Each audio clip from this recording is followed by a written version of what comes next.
Do y'all think that the better team won, or was this just a bad game?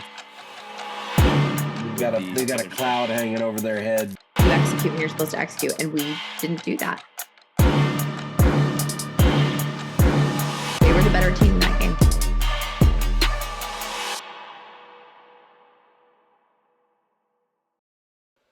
Well, happy New Year to everybody. I hope you were not able happy. Everything sucks. I hope you were able to at least ring in the new year with those you love. We have so many bowl games to discuss. Thankfully, we do still have an SEC team in the mix, but meh. We'll talk more about that later. Let's check in with our co-hosts. Matt, you look pretty frigid there, my friend. How's it going? I'm perfectly content as far as temperature goes. I'm hiding from the world because it's been a rough 3 weeks for Tennessee fans, and we're a basketball school now. We're officially a basketball school. We don't do football anymore. So yeah, I think Georgia beat Kentucky the other day. Like, what's happening? So to be fair, a bunch of people have been beating Kentucky. So yeah, that's true. That's true. So I'm not going to get my hopes up just yet. But in all seriousness, I reckon things are great. Everybody enjoyed Christmas. It was a good New Year. But here we are, end of the season. It's okay. And Jesse, what about you? I also love basketball, as you can see. Looking forward to finishing. And the cat loves basketball too. I love it. The cat loves basketball as well. Things didn't go as planned. No, they didn't. Yeah, we'll get there. I have feelings. Yeah, let's go ahead and do that. Let's go ahead and get into some of those games. Always remember, if you ain't first, you're last. I would like to take this moment to say you can be second, third, fourth. Hell, you can be fifth. But anyway, 13th. Let's press on to some of these. We had Tulane versus Florida in the Union Home Mortgage Gasparilla Bowl. I do love that name. It's a funny one. Florida winning this one 33-8. I don't have much to say about this one other than Florida finishes on a high note, which if you followed them this year, which obviously we did, and many of you who listen and watch did, a great way to end the season, and they certainly finished stronger than we expected. So, Matt, did you have any thoughts on this one? I did. First off, I was not anticipating this. I can't remember exactly what we thought as far as that goes. I think I picked Florida, but it wasn't by much of a margin. But for Florida to come out and pitch a shutout for 3/4 of the game and then only give up a touchdown in garbage time. DJ Lagway looked pretty good. We'll talk about him a little bit later. Threw over 300 yards. Listen, the fact that this Florida team got to 8 wins, is impressive. Here, that's for Sunshine Billy. I applaud the effort. Isn't it Sunbelt Billy? I mean, maybe he likes sunshine. I don't know. Same difference. I'm shocked by the turnaround here at the tail end of the season.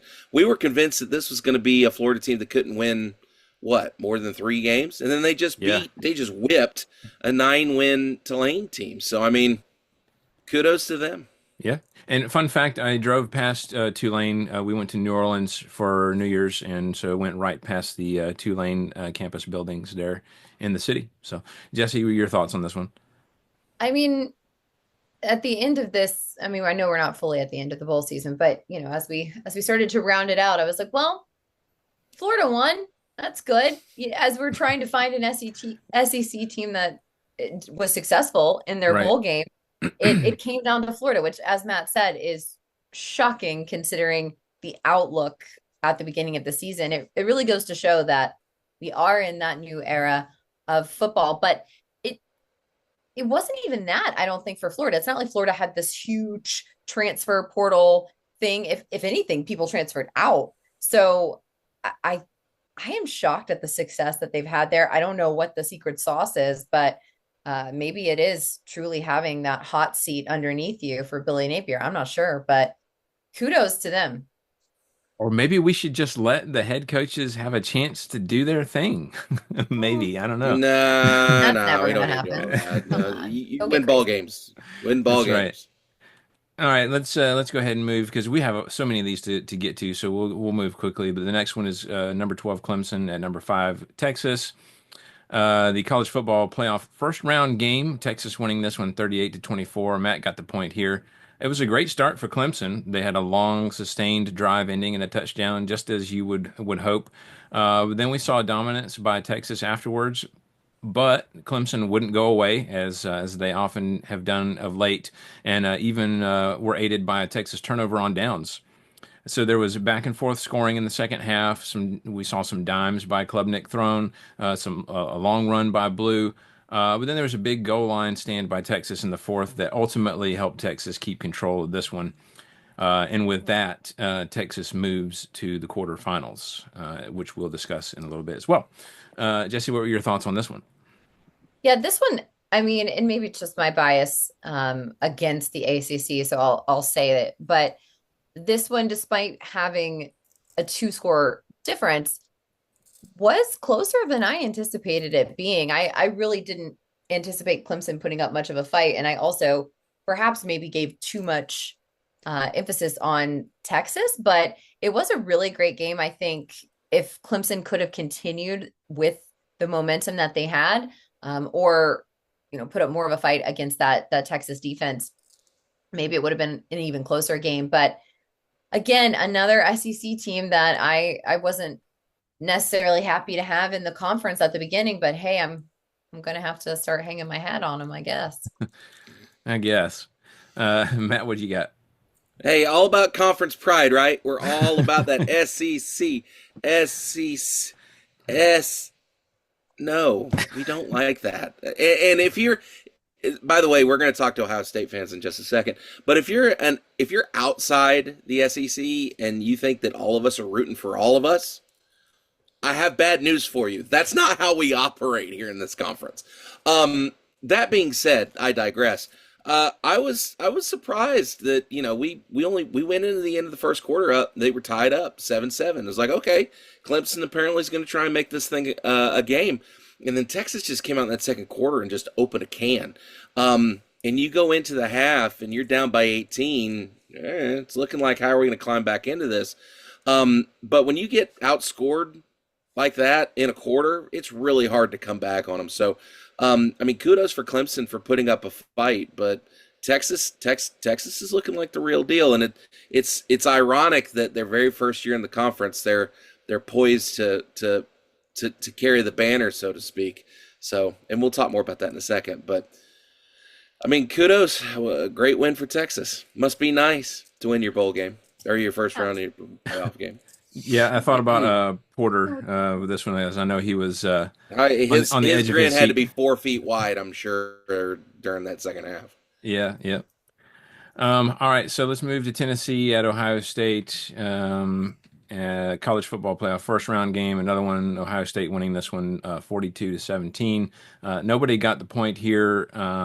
Matt, obviously, I'll leave most of this to you. I was just going to say Ohio State dominated in every facet of this game, and it really surprised me. I thought Tennessee might have a shot after they cut it to 21-10 near the half. Like maybe we might possibly be seeing a momentum change there, but that was pretty short lived. So, Matt, let's go ahead and get to your thoughts on this one. I've watched a lot of Tennessee football games. I've seen a lot of Tennessee football. I don't understand what it is about Tennessee not being able to play well on the road. That is a facet of Josh Heupel's team philosophy. I don't think we've played well on the road the entire time he's been at Tennessee. I can't remember the only big win I can think of is LSU in 22, and that's the gist of it, I think. Ohio State comes out just guns blazing. Will Howard looked right on top of things. Tennessee's offense never got any kind of rhythm going. Now, I will tell you this. Nico put that game on his back, and he tried to do everything he could to take on that Ohio State defense. But they had everything like teed up for them. They couldn't get comfortable. They couldn't get in rhythm. Dylan Sampson goes out in the second quarter. I think he played like 3 snaps in the second half. We had to rely on, Deshaun Bishop, and Peyton Lewis was our leading scorer, our leading rusher. So I mean, we didn't have a whole lot to go to there. I mean, when your leading receiver only has 40 yards, you haven't had a good day. Um, and that was the case. Jeremiah Smith is a cheat code. Um, I don't understand what they had to pull a knife on the guy to get him to go down. It just was a bad game, a really really bad game all around. And there were a lot of people on Twitter, because I spent a lot of time there, complaining, and there were people calling for Josh Heupel to be fired, and they All it need to takes is just offload one. everybody, and I'm like, guys, we won 10 games. Can we chill the hell out for a minute and just relax? It is not that serious. You want to throw out the baby with the bathwater and set the kitchen on fire? Like, let's just calm down a little bit, as far as that goes. But listen, I don't know what happened after that Michigan game. I don't know what Ryan Day did. Maybe he went and found a sweater vest to go bury the 50-yard line down there in His Columbus. job was But not oof. safe. They were calling for, even though they Oh made yeah. it to the playoff, they were calling for his job. I mean, Hmm. Ryan Hmm. Day was on the hot seat with Ohio State, especially after the Michigan loss. Oh They yeah. spent $20 million on Hmm. that team, and they were not happy. I mean, I think if he would have lost that game, they might have fired him, which They might sounds have canned him. insane, but I think that's what it was. He was like, he pulled the Billy Napier of like, listen, guys, you are playing for my job. Hmm. I have a mortgage to pay. I need to send my kids to college. I need this job, and I need y'all to get your act together. Yeah, Yeah, basically. I very very disappointing game for Tennessee fans, especially for and I will say this for Tennessee: Nico showed up and the fans showed up. I don't know if you guys saw live shots during the game. Yeah. There was a A lot lot of of people there. orange there, a lot of orange. Ultimately, in the day, though, Tennessee doesn't win. It is what it is. Congratulations, Ohio State. I don't feel quite so bad because when we talk, they did the same thing to Oregon the very next week. In fact, they beat Oregon even worse. But it is what it is. Reload. Let's go again next season. See if we can Yeah. do better. I mean, honestly, as a Georgia fan, I wish that they would fire Heupel because honestly, they've been a much better team with him. You know what I mean? It's like, so if Hmm. if I that tells you completely agree. anything, they need to keep him. So, uh, Yeah. Jesse, what do you got? I mean, exactly kind of what I said. It was just, I think they were playing for Ryan Day's job. I think knowing that they had spent so much money on that team. Now, I don't like either team, I'm be honest, but Right. I would have rather Tennessee won, which makes me want to throw up in my mouth a little bit. So them losing only feels, SEC. yeah, SEC. them losing only feels like because they lost to Ohio State, which I'm like, oh God. So, here we are. Yeah. Okay, point of order. Can I just say that no fandom has come for us in the comments like Ohio State fans did after this game. I don't think that I've heard, and granted, this might be just my insulated experience, but I haven't heard an Ohio State fan talk smack on the national level since maybe I was a kid. Now, I'm sure Michigan fans have a much different experience than other people in Big Ten country. But maybe we reel it back in a little bit because for those attacking us personally in the comments, I just have no tolerance for the simple-minded, blanketed statements. And yes, I did turn off comments on the Ohio State Tennessee posts because people were just getting ridiculous and personal with their Did they call me stupidity. fat? Did they say something about my weight? It's I bet money they did. it, you go across the board. It was nothing was off limits. So Nice. Love that for I would them. just You like to want to Classic. know say what though?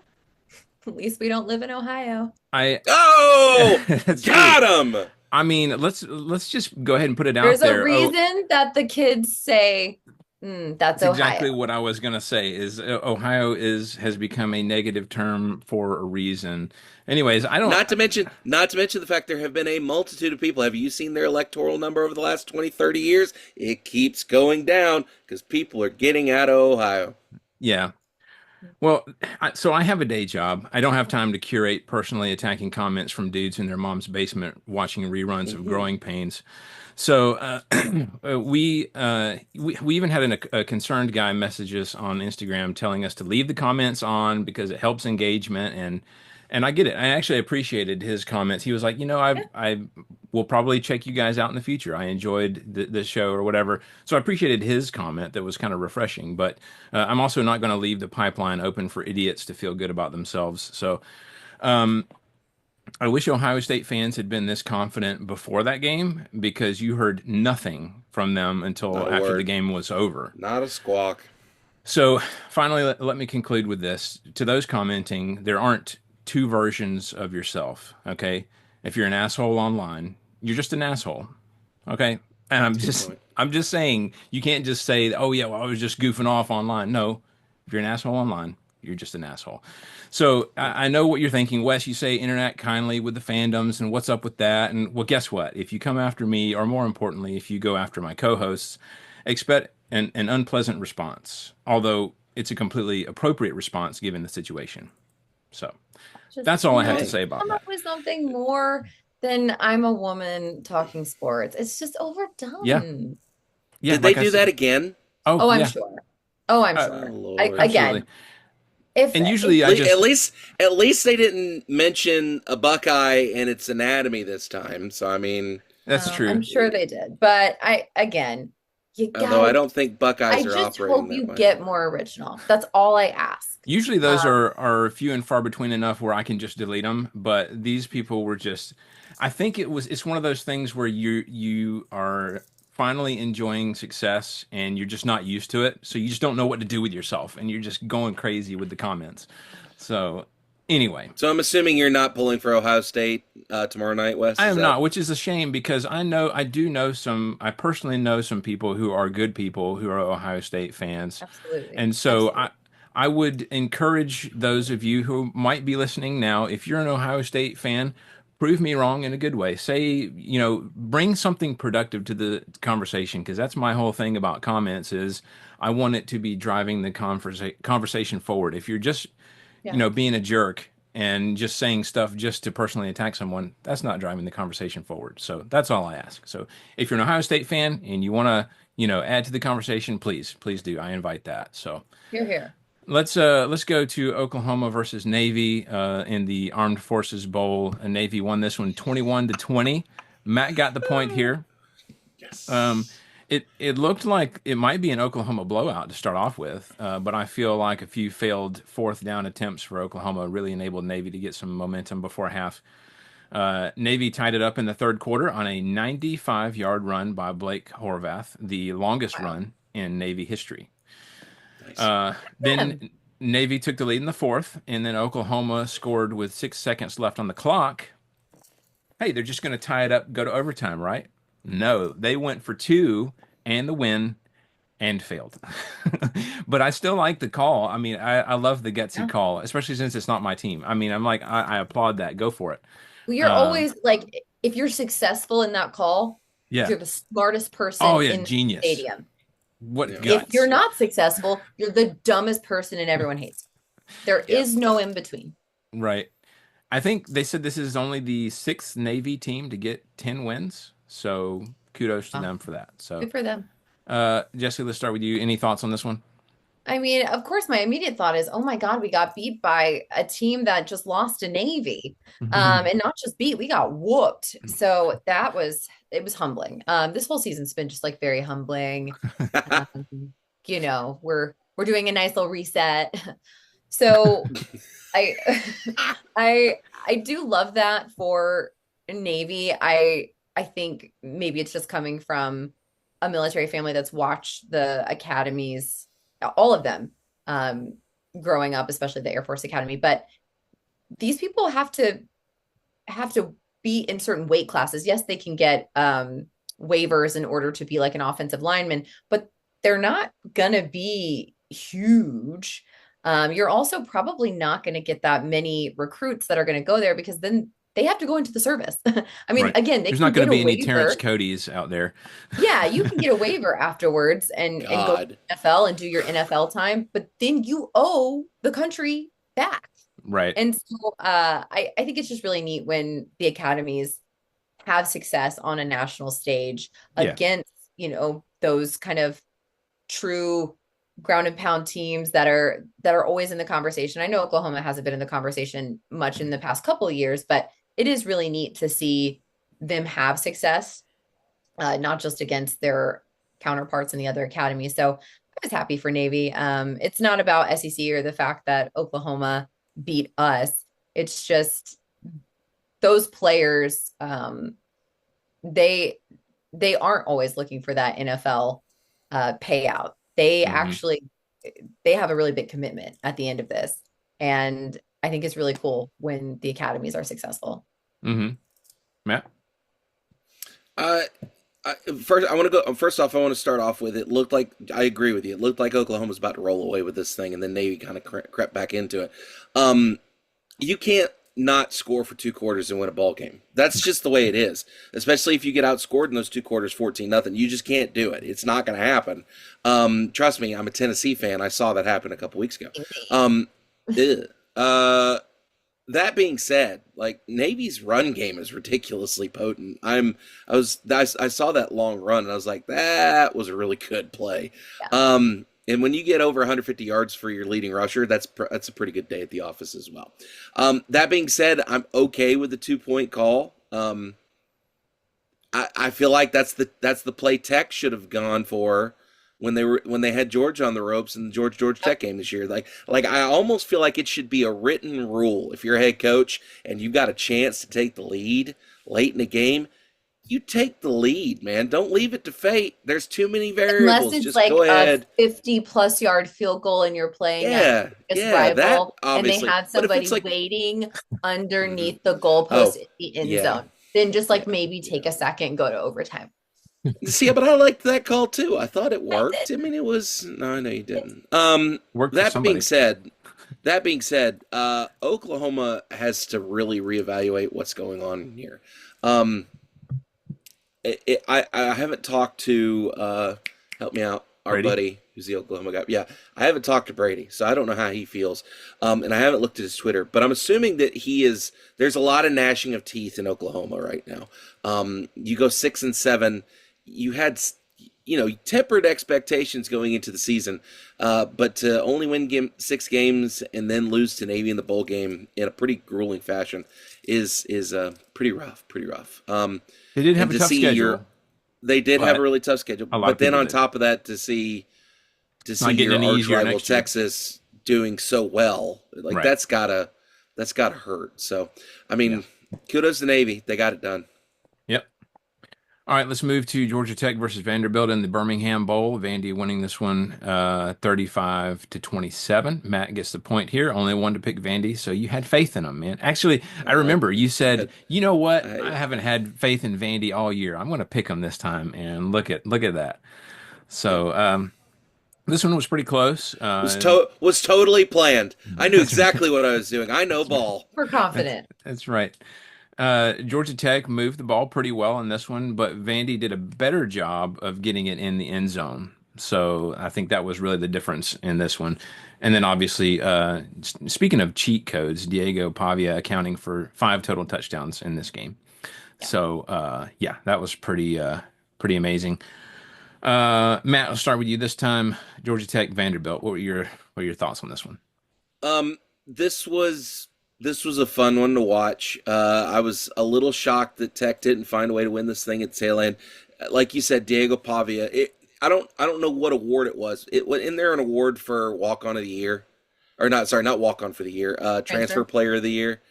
Is there Ooh, an yeah, I award think for that? maybe Because Probably. if there isn't, there needs to there be, should be. and Yeah. Diego Pavia should have won it twice. You want to talk about a guy that has taken this team and made it his own, and definitely is a player to keep an eye out for next year is Diego Pavia. When you account for every touchdown your team scored in a win, that's usually an indication that you're doing things right. So, no disrespect to Georgia Tech. Georgia Tech had a great season too. I don't think many people expected them to get to 7 wins, but they got there. Hayes King looked pretty good in this one, 200 plus yards, 3 touchdowns. Almost got there, just came up a little bit short. So, but Vanderbilt, 7 wins. Who'd have thunk? We still need to do our debrief about our picks at the beginning of the season. We forgot to do that, but when we come back to that, should we do that after all the SEC teams are done playing, whether Texas loses or makes do it? That let's talk about that when we get to the Texas game, because I don't remember exactly, but Vanderbilt was one of our dog water teams. They definitely weren't dog water this season. So yeah, a lot to be said there. Clark Lee is he's doing a good job. As much as it pains me to say that as a Tennessee fan. Jesse, your thoughts on the Birmingham Bowl? The Birmingham Bowl. We love to talk about the Birmingham Bowl. Great swag at the Birmingham Bowl. No, but I think going off of what Matt said, it's going to be interesting to see how having someone like Diego Pavia finally being in a bowl and winning a bowl game. I mean, we're talking about a Vanderbilt team that not so long ago hadn't won an SEC game, and now you have these transfers coming in and making a mark on a program. And once a program starts to see success, that's when you get more talent, and that really helps recruiting. And they can start to build an entire program around a Diego Pavia, and then other players, other quarterbacks that look like him and play like him feel like Vanderbilt's now an option. Before it's like, nah, I'm going to go and I'm going to play and I'm going to lose. Not anymore. So I'm really interested to see in this offseason how the success impacts Vanderbilt, their recruiting, how they're picking up people in the transfer portal, because we could start to see finally the Vanderbilt of, the 1920s. Oh, whoa. We're taking it back to 1920. Let's calm down a little bit there, Jesse. We're not going back to those days. Now, they may see a little bit of James Franklin's success, but are you serious? Like 1920? They knocked off a number one team. And that Vandy has some pretty deep pockets with some alumni. So if some of these people see the NIL stuff working out, they're like, man, maybe I should shell out some too. Who knows who we could get?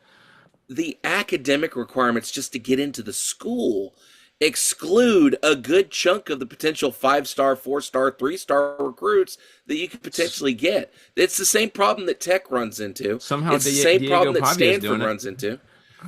Diego, he's a court. Listen, we're not going to get into that argument. That's what I'm saying. If you want to go down that route, intellect and position players, but like some poor D tackle from like South Texas, it's not going to be able. Anyway, yeah, but if they're able to go to a small school, get that grade point average up in JUCO or something, the alumni will pay for your tutors. Oh God, let's get this guy up to speed. Let's do what we need to do to get him a good grade. So, yep. All right. Let's move to Texas Tech at Arkansas versus Arkansas in the AutoZone Liberty Bowl from Simmons Bank Liberty Stadium in Memphis, Tennessee. Arkansas winning this one 39-26. I was the only one to pick Arkansas, so it was my turn to have faith in one of these teams. The first quarter belonged to Arkansas. Second quarter belonged to Texas Tech. If you're watching this one, it was just oh my gosh, Jekyll and Hyde from one quarter to the next. But then in the second half, Arkansas just sort of blew things wide open and took control of this game. So happy for Arkansas, happy for Sam Pittman, because I know there were some whispers there of some potential issues, or potential hot seat stuff. So I don't remember who I went with last time. Matt, let's go with you on this one. What were your thoughts on the Liberty Bowl? I'm just glad that Arkansas found a way to win this game. We all three of us are big fans of Sam Pittman. We've said nothing but good things about Sam Pittman. We want Arkansas to be successful, not at the expense of our own programs, mind you, but we do want Arkansas to be successful and to pick up a win over an eight win Texas Tech team. It's pretty good. Is it reason to celebrate? Are all our Arkansas friends bouncing up and down so excited they won this bowl game? Probably not, but I mean, I'm still sure they're glad they won. And at the end of the day, that's really what matters. A little bit of building going into next season. There's still a lot of question marks around that program. But, you'll take a win when you can get it. And if you have to go to Memphis to the Liberty Bowl to do it, you'll pull it off. So kudos to Arkansas for finding a good win. Yep.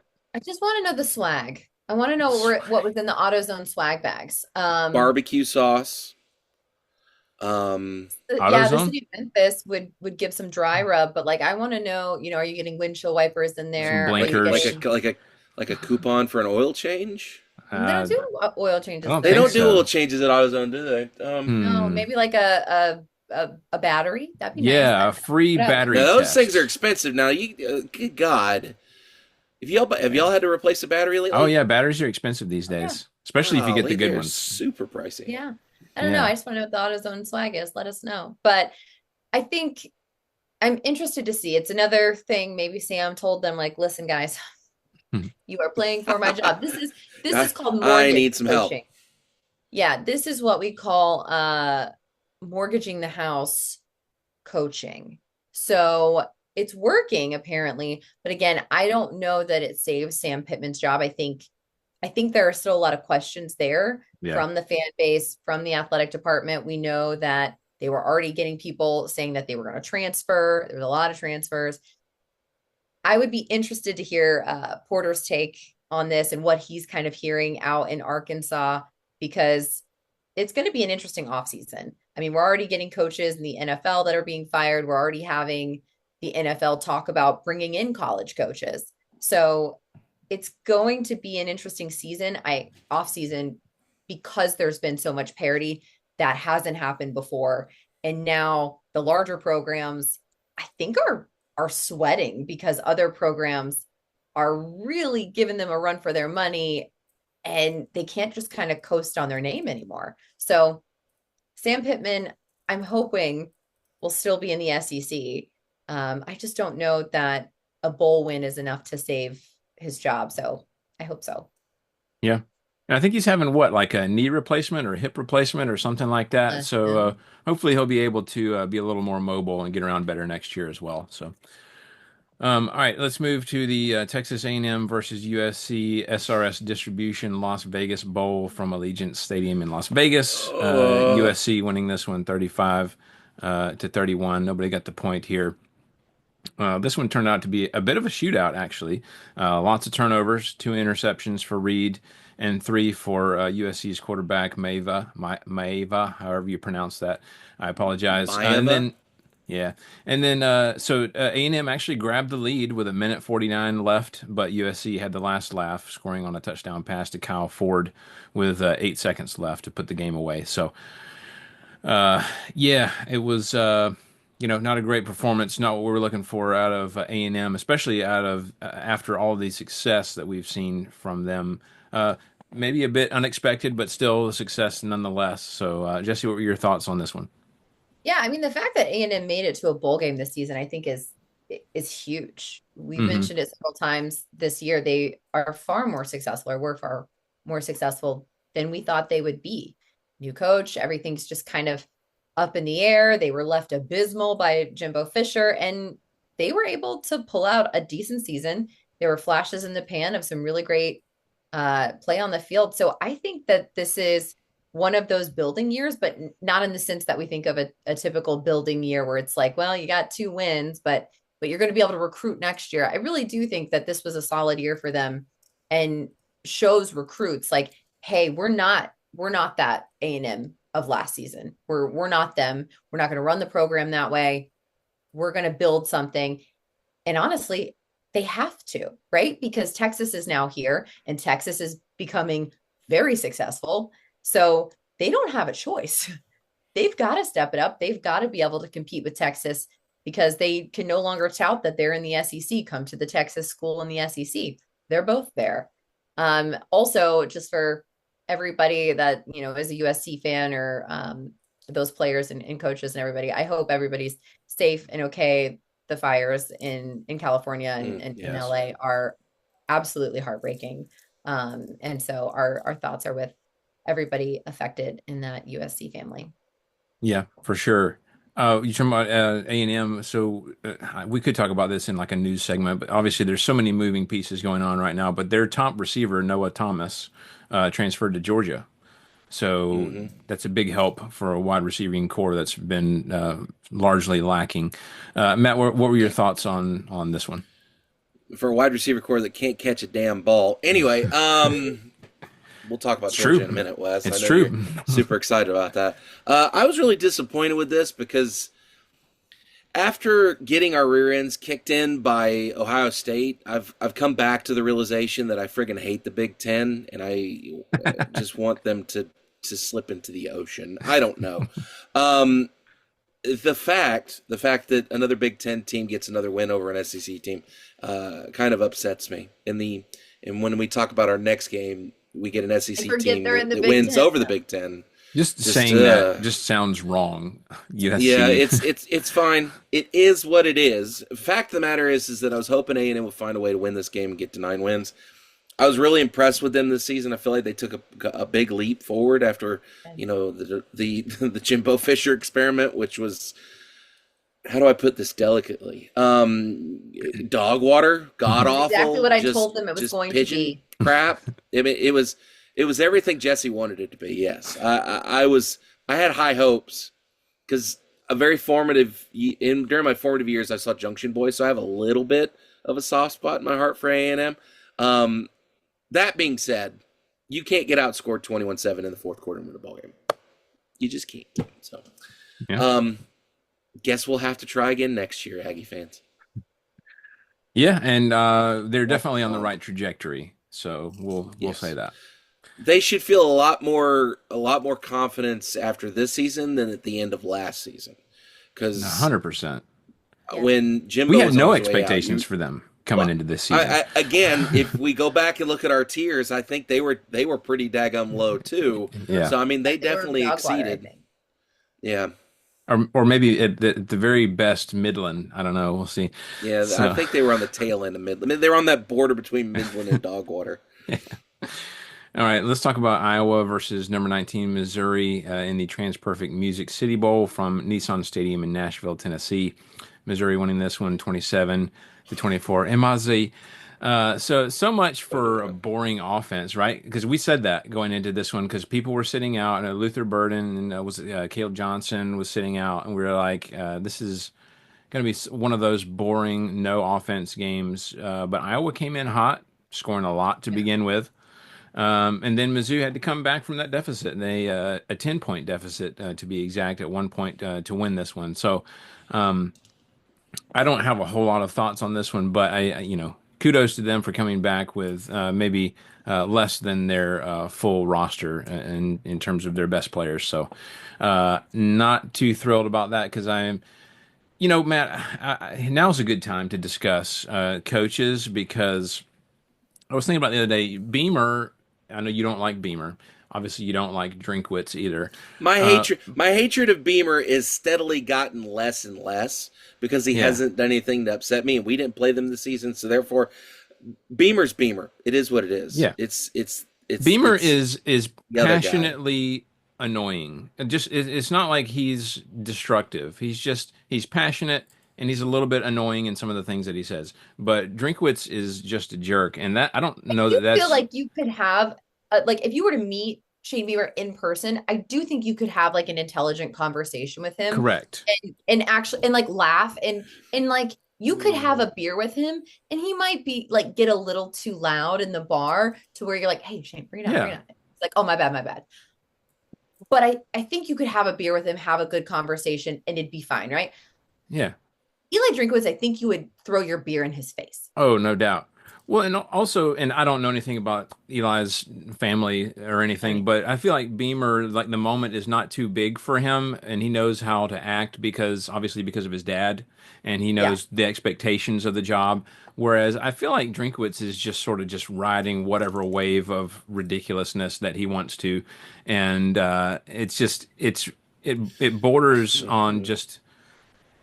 I mean, it's just being a jerk, if we want to be honest. Most of the things that he'll say, and his pointed comments, and Anyways, I went off on a tangent there, but yeah, Mizzou winning this one by 3. Ultimately, Jesse got the points here, so kudos to you, Jesse, for that one. Let's start with you. What do you think about the Music City Bowl? I think this was for an Iowa game. If you look back at Iowa bowl games or just Iowa games in general, I mean, this was Like super high 9 to scoring. 7. Just yeah, just in general, this was Mm, man, mm. look at the offense. Yeah. And it was still only 27-24. But I I I can't hate too much because my team lost. So we lost to a Big Ten team, and Mizzou was able to win against theirs, both of which were unranked um, Big Ten teams. So there's that. I don't have much to say other than I could just probably hate on Eli Drinkwitz for about 10 more minutes, but I'm not going to. Matt. Of all the bowl games that happened in our absence, this one made me the saddest because it gave Eli Drinkwitz a little bit of joy. And there's something about the way that man smiles that makes me really physically angry, and I can't really explain why, but it is there. That being said, if you're still a Missouri fan, you're still listening to us, I apologize to you. I'm sorry. It's not my fault that your head coach is an insufferable turd bag. Anyhow, that being said, big win for Missouri. This is the second straight year they've gotten 10 wins. That's great. Still don't like your head coach. He's going to be there next Let's season. move. Let's move on. Even our No, I guest don't know. who was Hey, on the listen, now show. they've got NFL teams. They've got NFL teams that are clamoring for people. I think Eli'd be a great fit for an NFL team. I think he'd fit right in. He'd be good for the Jets. Let's get Eli Drinkwitz to the Jets. I think that would be great. Jets.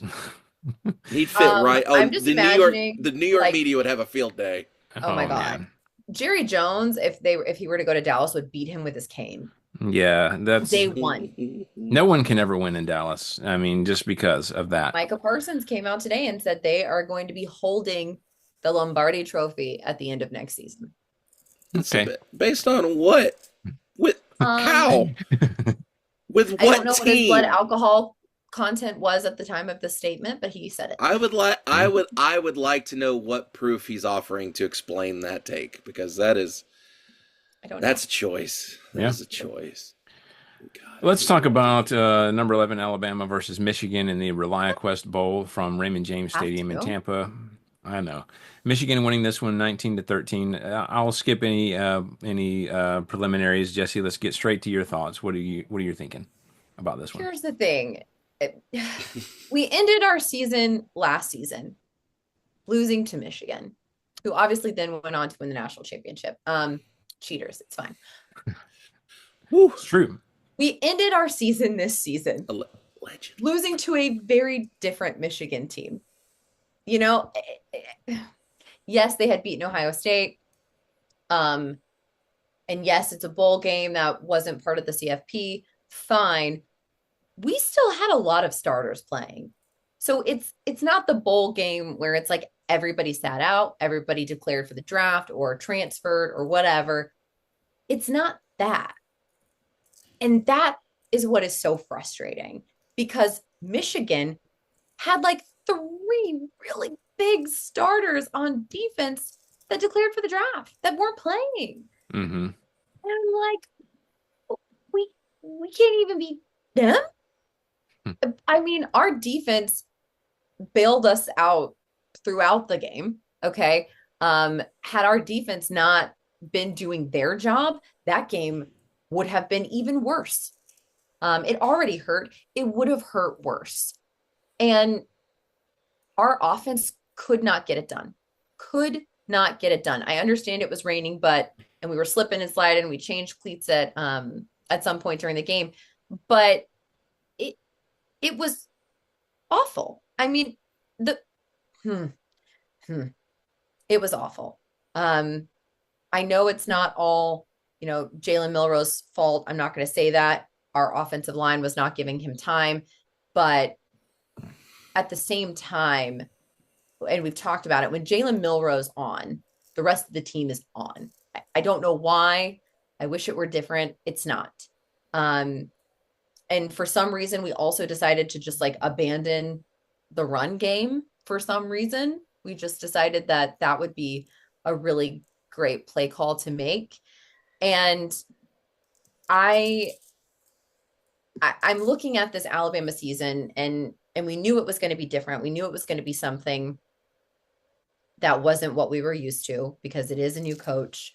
It's a new, I mean, really a new coaching staff entirely. And so I wasn't sure what to expect. Obviously, Coach DeBoer was successful with Washington, and so we knew that he could be successful potentially.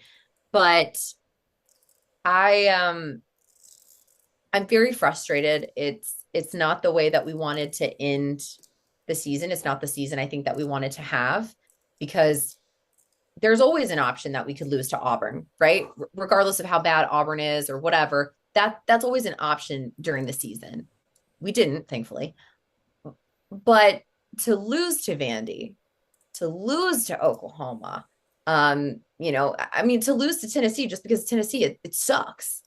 And then to lose to an unranked Big Ten team that had starters sitting out when we had so many in is just not, it's not it. And I know that there's some, we've already had some assistant coaches that have been let go, at least one. And I'm not saying that they're going to let DeBoer go. I don't think that's the call. I think you do have to kind of let this settle in. Jalen Milroe is going to the draft. As we know, he declared after the game. He hasn't just rescinded that and since said he's going into the transfer portal, right? Because some Yeah, quarterbacks are doing I that think now. different school. Anyway, Yeah, I was about to say that's we'll get to that quarterback later. from another college. I, We'll get I to think that in as a sec. Alabama fans, especially if you're a newer Alabama fan, within the past couple of years, this is really throwing you for a loop. We've been here before. I assure you, it can get much worse. Mhm. And it's But going to. I hope not. But I need everybody to buckle up, settle in, because we are in not only a new era for Alabama, but we've said it time and time again. I'm going to say it again. We're in a new era of college football. And until things get evened out, get settled, get written into law, we're going to keep seeing wild stuff. And Because the SEC can't cheat anymore.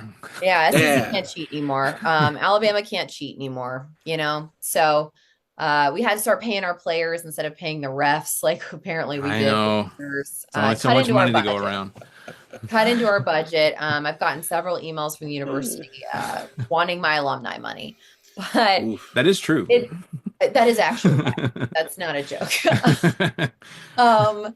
Yeah, it's not great. I'm going to tell you, it's not great. And as soon as that game started, it felt weird. And I was like, this ain't it. We're going to lose. Yeah. And we did. Without question, when Jalen Milroe steps on the field, he is the best athlete out on the field on either side of the ball. Absolutely. Ball security is what is the killer, and that he's got to tame if he's going to be successful at the next level. Matt, Otherwise you're going to see Bryce Young again. I mean, we look at Bryce Young again. Although Bryce Young had finished the season okay. He's okay. I was about to say he did better the last couple of weeks. Yeah. Oh yeah, but his first year, terrible first year. Absolutely awful. Yeah. Again, they didn't set him up for success because they're just like, hey, why don't you start in the NFL right now? Right. Also, With you're shorter no help. than everybody. Yeah. I am very interested to see where Jalen Milroe goes and if they give him the opportunity to sit behind a veteran quarterback and learn. Because I think that's the other thing is, he had someone to sit behind in college and learn from in a Bryce Young, but I think he needed some more development. And he obviously got that by playing, but yeah, maybe it's karma getting back at me for talking so bad about Michigan. I don't know. Who knows? Matt, what you got? The Emperor Constantine Oh no. was one of the most successful emperors in the history of the Roman Empire. I would like to point out that his reign is pretty high up there when you're talking about important Roman emperors. The problem is that after Constantine kicked the bucket, the guys that took over for him afterward, Mm, not very good. mm. Gallius, Valerian, there's all just not good guys. Jesse, I hate to say this, you're in the decline now. The barbarians are at the gate. Swear to God, if you say Shula, I The, swear. No, I'm not gonna bring up. I'm not gonna bring up the ghost of Shula, about but but the I'm but Gauls. I'm just telling you that the Goths, the Visigoths, the Vacians, all the different little groups are circling, and it's not looking good for Alabama football. With that Did you being say the said, Goths? I'm just picturing these brooding not that people kind of with. Goth, not No, that not kind of those Goth, goths. not that kind of History Goth. Oh, okay. goths. Oh, The man. old Okay. school scary Goths, not girls in fishnets Goth. That's a completely different brand. Um, Oh. that being said, if you're a Bama fan, especially like Jesse said, if you're a younger Bama fan, you need to buckle up, Yeah. because it can get a lot worse, a lot worse. That being said, um, we said week 3, week 4, week 5 that the Bama game and the Bama team revolves around Jalen Milroe. How Jalen Milroe goes is how Alabama football goes. I just looked at his game log and looked at QBR ratings. If you look at QBR ratings for Alabama's big wins over Georgia, he was right at a 98.6. Over Wisconsin, a 90.6. Against what was another big win? Against LSU, 99.4. Yep. Fantastic wins fantastic performances for Jalen Milroe. But when you start looking at the losses, Oklahoma, 14.2 QBR. Missouri, which was a win, but still not very good, 70.1. Lost to Tennessee, 59.9. And then you get to the Vandy. Michigan game. Was a 78.2. So still not awful, but when you look at Michigan's, it's 26.5. That's his second worst performance of the year according to QBR. So that right there is the tail of the tape, guys. It comes down to how Jalen Milroe plays, and now he did not play well. Where he goes going forward, if you're a GM for an NFL team and I'm looking at him, I see somebody a lot like Anthony Richardson a couple of years ago, incredibly great athlete, but I've got questions all across the board. What's it going to look like when he finally gets behind an offensive line that's in the NFL? Is he going to be able to make plays? And in Anthony Richardson's defense, he's looked good, but I don't know. This whole season for Bama has been a lot of up, down, like a lot of teams in the conference, and it's just, I don't know. Losing to an 8, what was it, going into that game, a 7-5 Michigan team's a pretty rough look. Now, granted, they had just beat Ohio State, so I mean they looked great, but it's been But a it really wasn't weird the same season. team that beat Ohio State No, because no, they it were wasn't. sitting out. Right. They And were sitting out. I mean, for Jalen Milroe, I think, and I know we need to move on, but he has a similar style of play to Jalen Hurts. If people remember even how Jalen plays in the NFL, but Jalen was very much a dual threat, but way more run threat, I think, than a throwing threat or passing threat. He had to work on that significantly, especially when Tua came in and kind of took over, and he needed to, if he wanted to play, when Tua was either sitting out or we needed a Hail Mary, he had to develop that. And I think the only difference that I see is Jalen Hurts was so here always. I mean, and even in the NFL, he's very calm and collected. It's not that Jalen Milroe isn't. I think he's just very young and still has a lot of that nervous energy. And if he is not already connected to Jalen Hurts, I would highly suggest you guys connect, because I think that would be a great mentorship. Y'all get together. Yeah, y'all get together. Y'all have coffee. He needs to sit behind somebody that's going to help him with ball security, that's going to help him not give away the play. Because if you look, all you have to do is you just watch either his eyes or his feet. He gives everything away. He's not like faking you out. When he makes his reads, you know where it's going. You can read it. And so he's going to have a lot of development to do in the NFL. I know this is not an NFL podcast, so I digress. No, but it's a Really, good really point. feel like another year of development for him at the college level would have been good. It's kind of like the Anthony Richardson situation a couple years ago at Florida. Kid's a great athlete.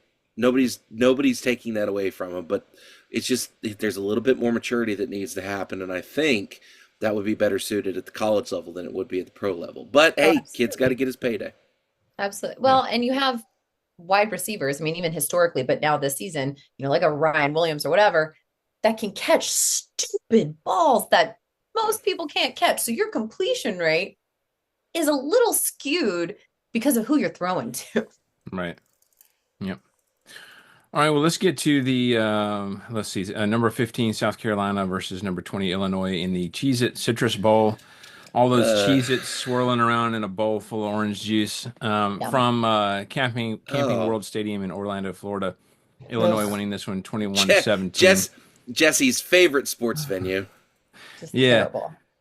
Perhaps the biggest story here was Illinois trying to slow down South Carolina's tempo with slow substitutions on defense when South Carolina subbed.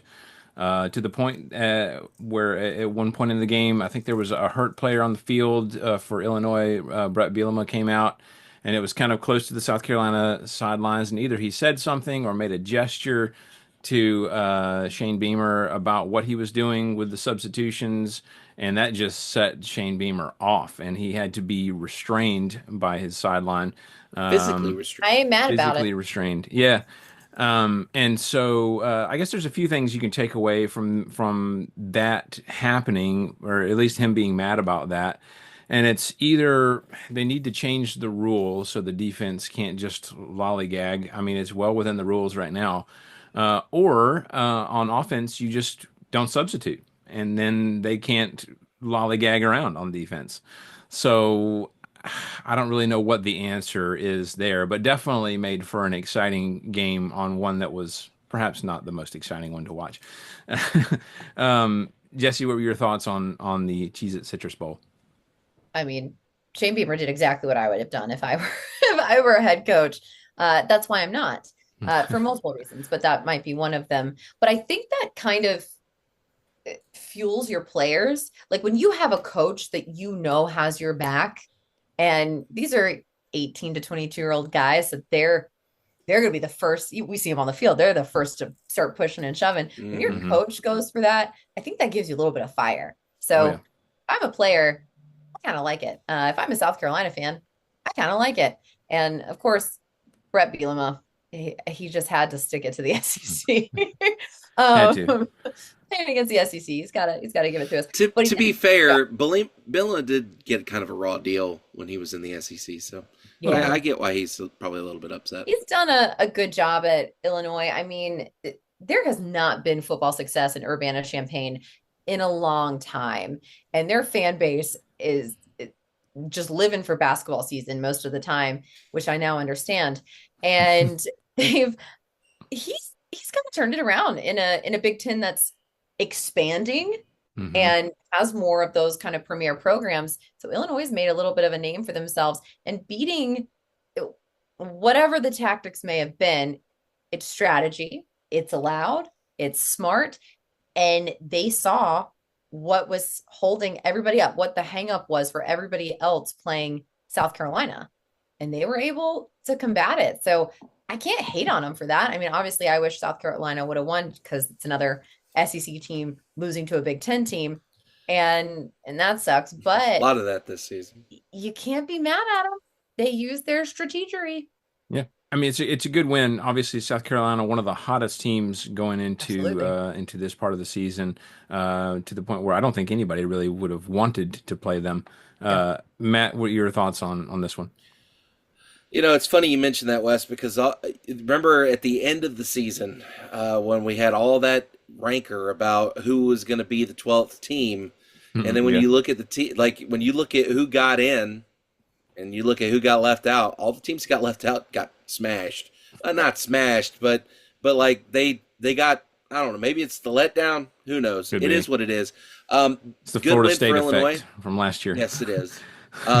Speaking of garbage fires, um, Illinois gets a good win here.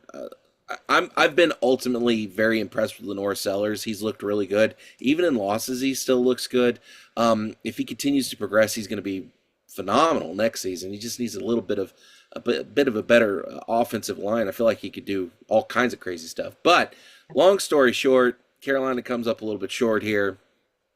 It is what it is. It's a bad season for the SEC in bowl games. Let's move on. Baylor versus LSU in the Kinder's Texas Bowl from NRG Stadium in Houston, Texas. LSU winning this one 44-31. I got the point here. Not really the best day for LSU defense. If you look, Baylor had over 500 yards, but they did have a pick six in the first, so that helped. And they had a big kickoff return for a touchdown as well. So those things kind of helped them out and gave them a little bit of separation there. Another good game for Nussmeier. He did have a pick, but over 300 yards in the air and 3 touchdowns. So a good way for LSU to finish off their season. Matt, what were your thoughts on the Texas Bowl?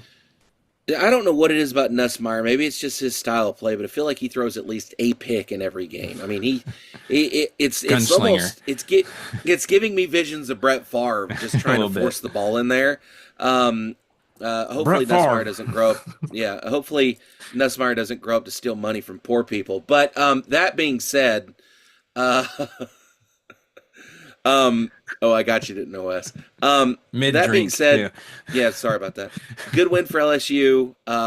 This gives them a little bit of a bright spot here towards the tail end of the season. I'm still wondering if LSU fans are having a little bit of buyer's remorse with this head coach they got.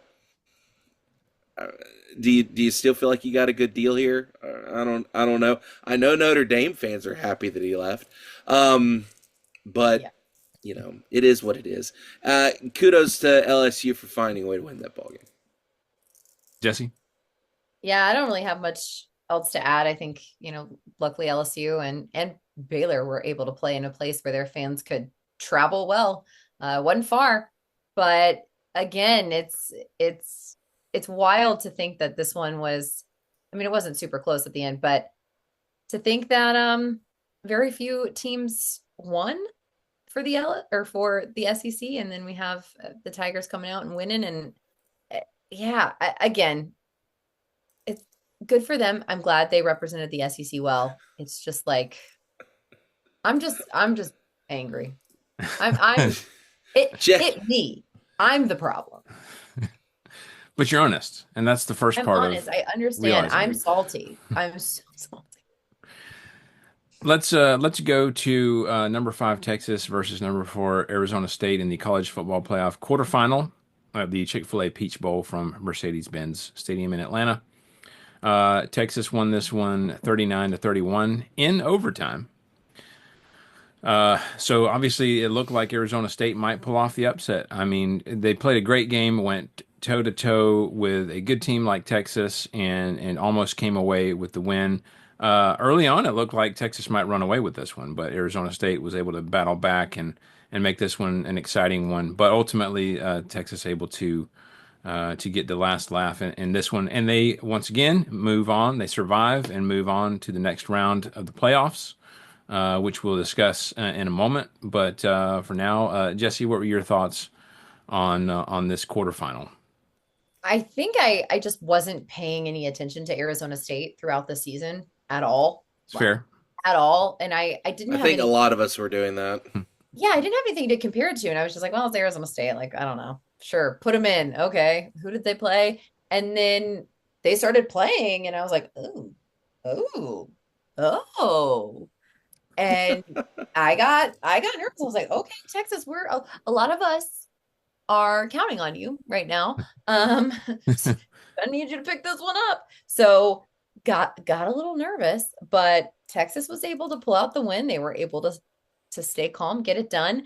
And I may or may not have seen some things today about a certain team in Dallas that may be looking at Steven Sarkisian. Ooh. There's no way. There's no way. There's no way. I'm saying the internet is chatting. I wonder how appealing an NFL job is versus a college job because the college job is so complicated now with transfer portal and NIL and things like that. NFL is kind of a rigid, structured system. You know what It you're getting. is, but playing for Jerry Jones, Playing, yeah, it's not definitely like playing. nuanced by the It's team very and the nuanced. owner. Um, I I'm not saying Steve Sarkisian is even thinking about it. I don't know. Oh I'm just man, could saying you internet imagine the talks. fallout? Mm, Ooh. The internet talks. it's true. Matt, what were your thoughts about the Chick-fil-A Bowl? Peach Well, Bowl. I don't remember. I don't remember what my pick was here, but I wasn't anticipating this to be a game. I wasn't, No. and then Arizona State came in and almost won the dang thing. So that running back that Arizona State has is pretty talented. I'm a little Scatterboo. upset we didn't. Yes, Skibbity is what the kids at school were calling him the other day. I'm not sure. Quinn Ewers confuses me because I feel like he's good, great, He's elite. he's a I just serviceable don't know. quarterback. How about that? Yeah, I don't know where he's at, and I say that with zero disrespect. Someone thinks It's he's good. There's already been tampering. that's true. I don't know if I don't know the whole. I don't understand Texas football because I just it is what it is. I feel like I've said that 30 times now. That being said, I don't think I don't think that Arizona State just had the depth to keep up there towards the tail end of overtime. Yeah. It's one of those things where I think that Texas just had just one more gun than Arizona State did. So That's fair. And then one that we had to wait for was number 7 Notre Dame versus number 2 Georgia, college football playoff quarterfinal at the All-State Sugar Bowl from Caesars Superdome in New Orleans, Louisiana. Obviously, this one was postponed because of the terrorist incident that happened in the city there. Like I said, we were in New Orleans. We were like 2 to 3 blocks away from where it happened. And it was just kind of a surreal environment, especially having been in the city for a few days and seeing just everything going on and vibrant, full of life, and then just the kind of muted atmosphere that was created thereafter. And then obviously I get it with the security. Obviously you have a crime scene and you can't maintain both environments. You have to handle that first before you can get the security over for the game. So that definitely makes sense. We feel super fortunate because we were walking all over the French Quarter that night, and then a few hours before it happened, it was before midnight. We decided to call it quits and went back to the hotel. So obviously we feel fortunate, but more importantly, our hearts go out to those who were directly affected by this and just an awful thing that happened. So obviously it was postponed because of that. I was going to try to go to the game, but the postponement put it where we were actually on our way home by the time the game was going to start. So anyway, so the game itself did not go Georgia's way. Clearly, Notre Dame winning this one 23-10. Nobody got the point here. By the way, I forgot to say Jesse got the point in the last one. But story here in the first half for Georgia was really shooting themselves in the foot. I know we've talked about slow starts for Georgia a lot this year. I felt like it was kind of quite the opposite. I felt like Georgia played pretty well in the first half. It was just for every good thing that they would do, they would shoot themselves in the foot with something horrible. Specifically, fumbling deep in Notre Dame territory right off the bat. Probably should have checked out of that play because Notre Dame stacked the line. We'll talk more about audibles and checking out of plays later. There's a sideline penalty, which was just a freak, ridiculous thing on a huge catch by Arian Smith. Took away yards from that. Yep. And then something that I had a big problem with, even before it happened, right before half, I was like, you just got to take your medicine here. We got greedy before half. Yeah. Like I said, you just got to go into the half 6-3 and just let it be what it is and then do better in the second half. Instead, Georgia got greedy and then it was 13-3 before you know it after the strip sack, fumbles, and then subsequent touchdown. Which Notre Dame played that perfectly. After you get the big turnover, you go for the jugular, and they got it. And then obviously the second half opened with a kickoff return from Notre Dame for a touchdown, which should never happen in the modern rules of kickoffs in college football. You just should never have that happen. Everybody should be in their lanes. And honestly, most of the time it should be a touchback. You should be driving that thing through the end zone. But 17 points in 54 seconds. I mean, you lose. You give those two gift touchdowns, the kickoff return, and then off the turnover there. That was the difference in the game. You take away those 2 points or those two touchdowns, and it's 10-9 Georgia. So, not that that's a great score. You want to do better on offense, but it still would have got the job done. Credit to Notre Dame. They did what they needed. Georgia, in my estimation, did not execute well on offense or special teams, and that was the backbreaker. So, now, can we please do away with incremental penalties for roughing versus running into the punter? The punter is defenseless, and it should be roughing, in my opinion, no matter what. And I would say that if Georgia was the one doing the roughing, if safety is the key concern, and we've seen all kinds of rules introduced to encourage safety in the sport nowadays, if safety is the chief concern, then it only makes sense. Not to mention, if that first one wasn't roughing, I don't know what roughing is. I just don't understand what it would be. Obviously, we had undisciplined play. That you had the 4th-and-1 there where Georgia jumped off sides when they ran people off and ran them back on. It was just sickening because they weren't planning to even snap that ball, and then Georgia just jumped off sides. And honestly, I think they were just trying to get Georgia to burn a timeout there, but it worked, and they got an extra possession out of it. Honestly, I felt like Gunnar Stockton was a bright spot in the midst of a really bad offense, but I could tell that he was limited as to what he could audible and check out of, which could have really come in handy a few times in this game. Like the fumble I mentioned right off the bat. That was a running play. You could see Notre Dame knew it was a running play, and I feel like if the quarterback had more freedom, he could have checked out of that, do some kind of, pass out to the outside or whatever, change it up to do something else, because obviously they knew what was coming. But bottom line, if you spot a playoff team, 14 points, give them extra possessions, it's really hard to beat them. As much as I hate to say that because it's Notre Dame, it is what it is. And Georgia didn't do what they needed to do. So kudos to Notre Dame, though. They move on, and they get $14 million all to themselves because they don't have to split it amongst the conference. Join a conference, you cowards. So anyways, Jesse, what are your thoughts on this game? I mean, it was just, yeah, you're watching the end of that first half, and I'm just like, oh, good God, okay, we're gonna pick it up. They're gonna pick it up at halftime. They always do. They didn't. They did not. And it's like you said, it's not that anybody could say, well, it's because you had a backup quarterback playing. I don't think that's the reason.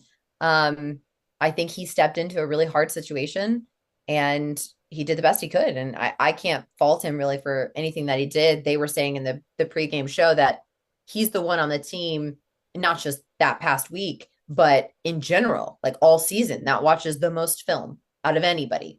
Like, it's him. So I think he did a great job in a hard situation. And, I don't know. Obviously now Carson Beck is going to be playing college football next season. Somewhere. Not at Georgia, but he's going to be playing. So it's going to be interesting to see, what happens with Georgia next season, and who's there and who's leading them, and what that team identity is. Yeah, and then David Pollock has said that he's not going to say what positions are affected in terms of coaching, but that there are changes coming down the pike for Georgia. So, Matt, what are your thoughts on this one? First off, I want to let y'all know that I just got some breaking news.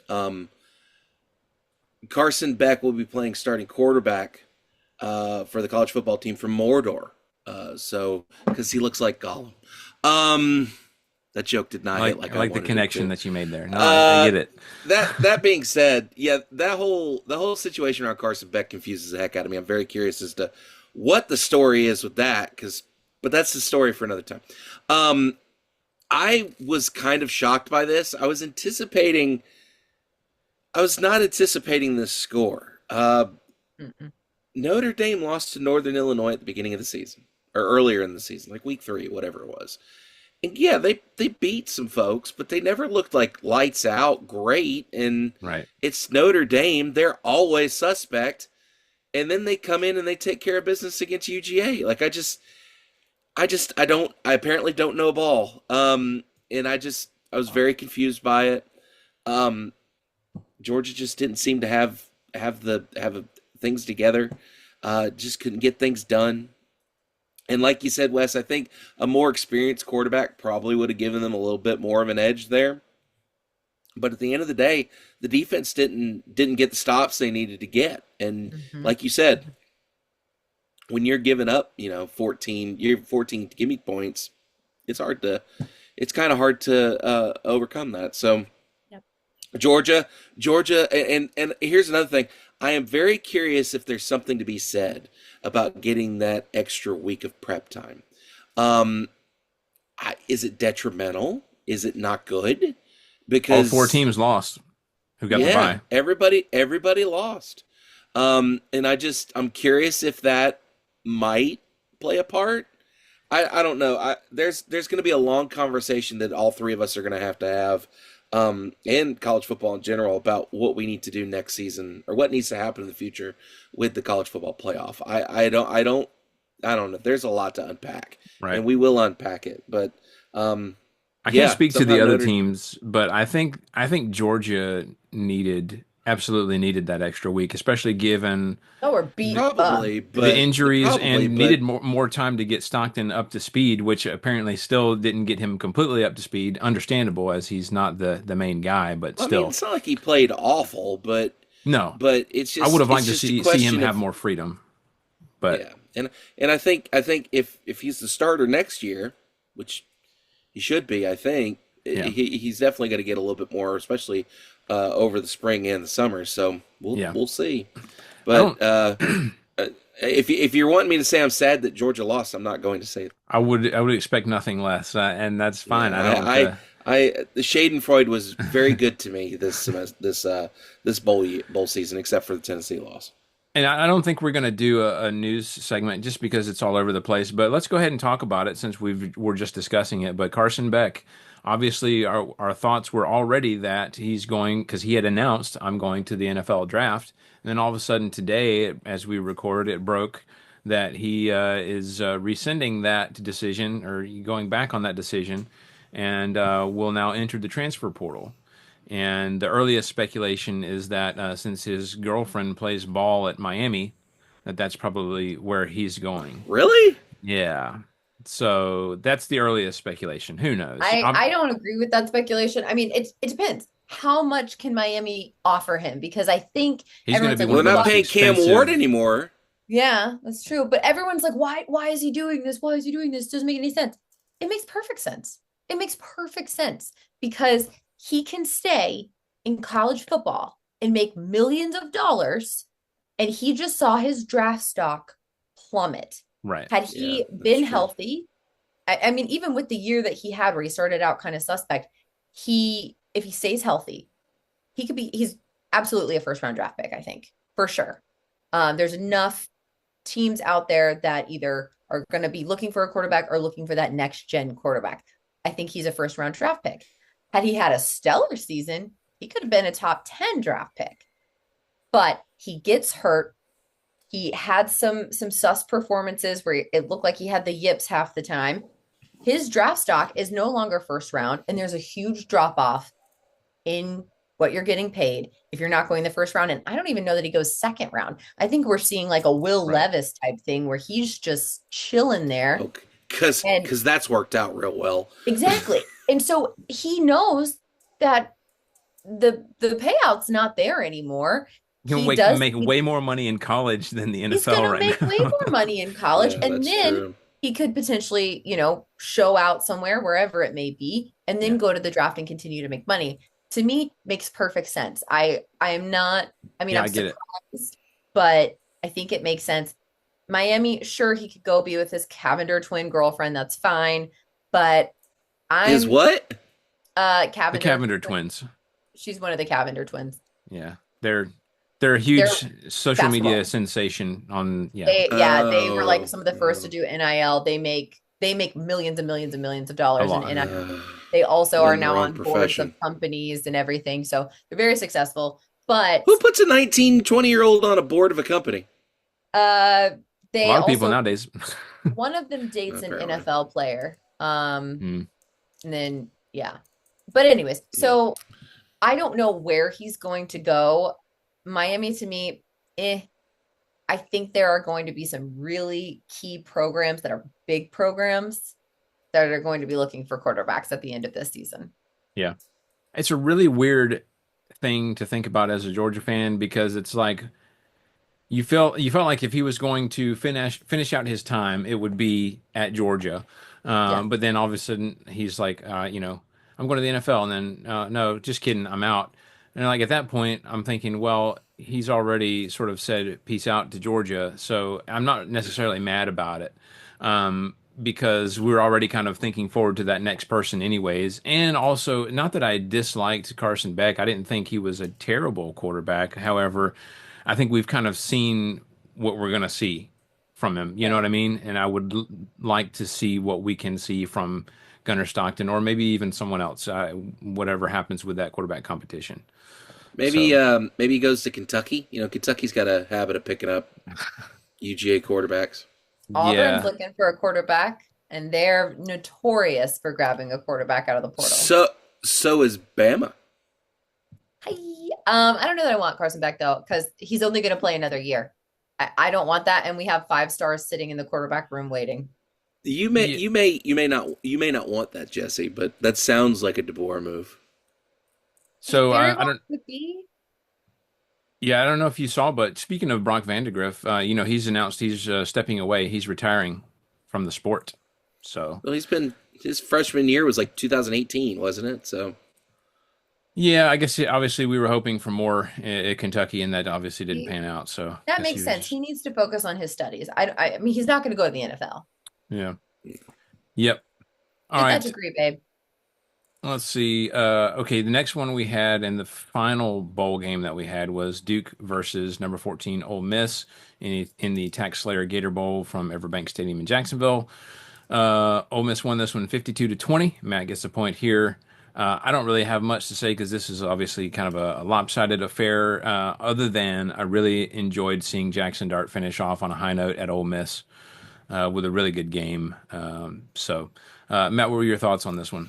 it must be nice to get an ACC team in their bowl game. Just going to throw that out there because I think the ACC only won like 2 bowl games out of everybody, so they had like the worst performance.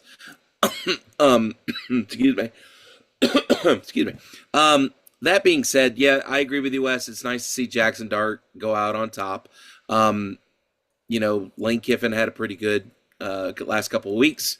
He gets a good bowl game win. They get to 10 wins. The rumors are circulating that him and his ex-wife are getting back together. Everything's coming up Lane right now. So, who knows? We'll see what happens. But yeah, good little win. I'm glad somebody in the SEC took care of business Yeah. because the rest of us did not. Speaking of which, I think the record is now. I think the SEC is 8-6 in the bowl games. I guess technically Not we still good. have one more. I mean, is it what we wanted? No, but it's not like the SEC. It's not like the tables have completely flipped and the SEC is getting dominated Oh, now, as you people are would think suggesting. you would think the national media is going, well, the SEC's dead. Look at it. They're all That's the done. thing. And I would argue that our record in bowl season has probably hovered right around this kind of record, 8-6, or Probably. maybe a little bit, Has maybe a it? little bit I just better don't in past seasons. Yeah. So I think it's a little bit premature to suggest that the SEC is dead. Anyways, Jesse, what do you got? Has Jackson Dart declared for the draft? I believe so. Yeah. Okay. I think he's out of eligibility I anyway. mean, he's isn't out of eligibility. I just didn't know if he was like, yeah, I'm going to go to the NFL draft. I'm Why interested to wouldn't? see where he goes. I'm very interested to see that because he's had great stats. He's had flashes in the pan and he's been great. He's also been not great. And of course, them not making it into the CFP takes away from the visibility that he could have had. I'm very interested to see what happens with him moving forward. And then also very interested to see what Ole Miss is going to look like. Who's going to lead Ole Miss? I mean, you talk about picking up transfer portal. Lane Kiffin is a He's a master at it. So you very well could see Carson Beck in Oxford, Mississippi. Or Quinn Ewers. What began as a joke from Lane Kiffin, it is possible that Jackson Dart might go the Diego Pavia route and file a waiver, and he could come back. It's possible. We'll see. I think it is. I'm reading this on A to Z Sports right now. I think it's more or less just wishful thinking. But I mean, what kind of waiver is that though? Like, what's your waiver? I don't know. Listen, so. The NCAA is it's just, it is what it is on that one. Yeah. So there's a paper tiger. Yeah. Or as Coach O would say, "Hey, tiger." Yeah, yeah. So, I don't know what that waiver would look like, but probably just wishful thinking for Ole Miss fans. But anyways, a lot other people are saying that he will be a major steal in the 2025 NFL draft. So, we'll just have to see how that happens or how that goes down. So that does it for all of the bowl games that have happened thus far. There's actually one happening currently as we speak, as we record. And then there will be one tomorrow night as well. So Penn State is winning 10-0 right now. Gotcha. I had heard 2:18 left in the second. The flu was going around the Notre Dame locker room, but a lot of people were saying that was like backups and special teams players, but I don't know. It catches quick. It does. It does. All right. So for the pick'em, currently I have 50. Jesse has 44, and Matt has 39. So Matt, you actually picked up some ground here, and I will also add that the semifinal game will be 4 points, and the Natty Champ will be 6 points. So interesting to see how that could work out. Anyways, so let's go ahead. If I get the score exactly right, don't I get that's bonus right. points? That's right. You could get extra points. That's true. So Jesse, both of us are still within striking distance. We could totally win this. Things could happen. That's it. All right. Let's before we get to our prediction, let's go ahead and do our helmet stickers. Matt, who are your helmet sticker recipients? Gonna be very brief here, because we've gilded the lily a bit too much. DJ Lagway, again, Florida goes out on a high note. I thought he looked good. I'm very excited. The analytical college football fan side of me is excited to see what DJ Lagway looks like next year. Not the Tennessee fan. Tennessee fan wants him to flounder. Anyway, so DJ Lagway, and then you know what, Ohio State fans, come here. Come here, guys. Hey, I know we had some static. I know things were said. But I'm giving your boy a helmet sticker because I thought Will Howard looked great, and I'm man enough to admit that he played a heck of a ball game. So sure, he gets a Pigskins and Pageantry a helmet sticker. We'll be sure and put that in the mail for him. Jesse, your helmet stickers?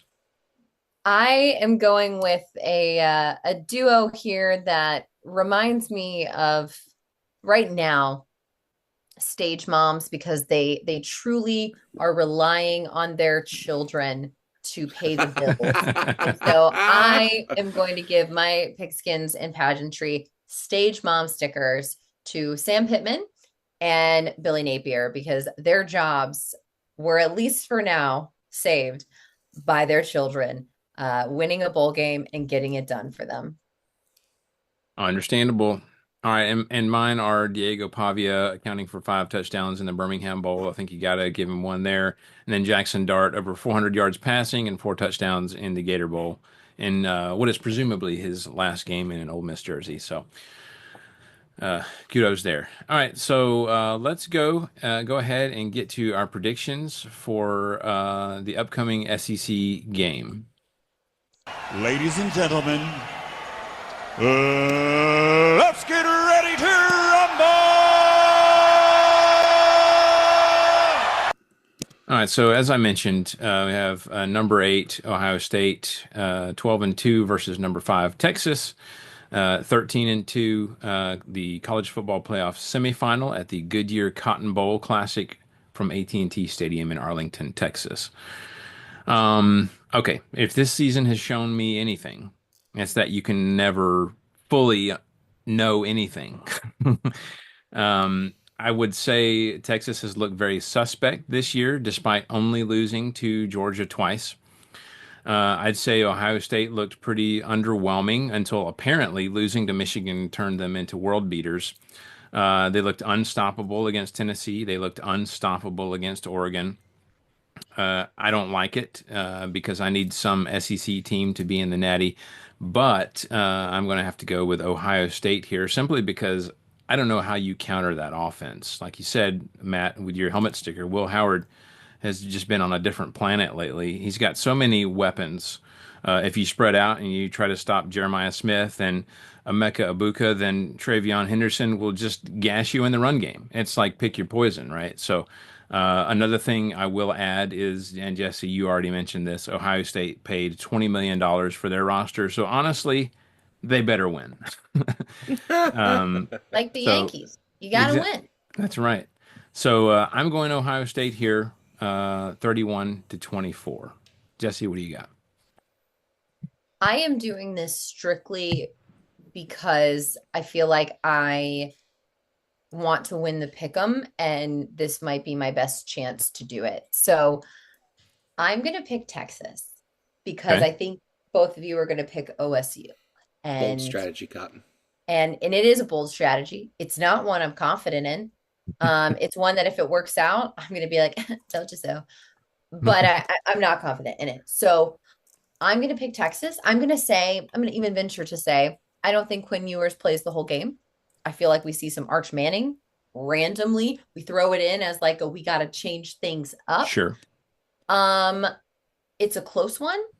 Don't know. I'm just going to go with it because at this point, I want to make up some ground and I'm going to try this. So I'm going to pick the Longhorns 28-27. I'm not confident. There's no stats that back this up. I have no reason to say this.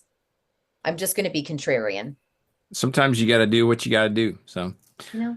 Matt, I'm not mad at that pick, Jesse. I'm not mad at it at all. It's wrong. Listen. That's okay.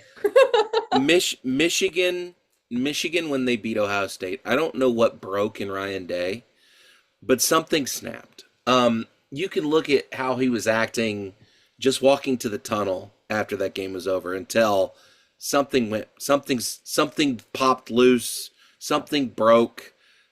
There was some trauma. I don't know what happened, but something awoke inside him that apparently he's channeled into this Buckeyes team.